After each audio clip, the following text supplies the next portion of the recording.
my sister is an F1 who is really struggling, really struggling, having a very tough time, and also that I'm a master's student studying journalism, as are my colleagues. And what I wanted to say was, I think to your point about the headlines being, blaming GPs, blaming doctors, I don't know what the solution is for this, but on our course, I think we really admire Tortoise because we always think, you really go into depth and you really get to the human story. But I think we are taught they always tell us, follow the money, follow the story that's going to make people angry, because that's what sells. And it's a hard industry to get into. And I think as in the early parts of our career, the reason we want to be journalists is we want to follow the truth and integrity. And that's why, I think it really quickly becomes demoralizing as an industry, because a story, which I'm sure we would all love to write about, an empathetic story about a doctor who's taken their life. We're almost taught instinctively to do the opposite of that. I think, I don't know if you agree, but I don't know how that's solved, but I think we are shown examples from, the Sun and the Mail, and we're really taught to be a lot more inflammatory, which is worrying. So, but can I give you... Can I just ask you, what's your name? Maeve. James, can I just give an example of where I think very poor... So recently we were, just before Christmas, the GP's Christmas present was to have a league table of those practices with face-to-face. Do you remember that? Anyway, and the journalists spun it as ever as a very negative. And just to précis, the average face-to-face was about 70% across the country. That compares to 80% just before the pandemic. So not bad. Then it listed the top 10 worst. And the top one, no journalist picked this up, but it took me 30 seconds, was a practice that looks after violent patients. So you have to see patients from that. The second one was a practice that ran a nursing home. So in fact, they didn't have patients in the consulting room because they went to the nursing home. The third one was a practice that had been set up specifically to provide digital consultations to a university cohort. Then they did the same on the other side, which is the worst practices for seeing a GP. So the top one was a nurse-led practice. Now, in other words, there was no GPs. But no journalist picked this up, or even said in the byline, but this practice is this, even though the one that came first said something like violent practice, it sort of actually was quite clear. So you're right, seek the truth, but actually give the truth rather than give the spin, which is where it's destroying me. By the way, I'm just for all our healthcare professionals who are here this evening, just welcome to journalism. We get together, we invite you in, then we talk about ourselves. That's the way it's going to be. But Maeve, for what it's worth, whoever was teaching you, they're wrong.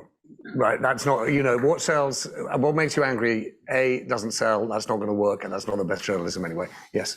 Hello, my name's Claire Goodwin-Fee. I'm the founder of Frontline 19. Yeah. We support the NHS and Frontlines with free counselling. At the moment, we're supporting about 9,000 staff a week, and they are in utter turmoil. And I think there are many factors to that. But I think the interesting thing is, and the shocking thing is, that we recently did a survey via social media, and 32% of the people that we spoke to felt actively suicidal in the last 2 weeks. So those GPs that are getting barracked in the newspapers, and as much as Frontline 19 wouldn't have got to the size that it is without the press and journalism, that is all you ever read about, is how bad this doctor is. And even the NHS itself, we started a campaign called Hopeline 19 about giving positive feedback to staff. It was a tiny little thing to give them a boost, and it was a phone line. In the first week, we had 20,000 phone calls from the general public saying how amazing the NHS were. Mm-hmm. We struggled to get that in newspapers. And then the staff, there were thousands phoning, and you could tell what shift they were on by when we had peaks in calls. They were phoning in their lunch breaks, in their breaks to listen to this lady saying, I've just been in the park with my grandchildren. I wouldn't be here if I hadn't had a liver transplant from the NHS.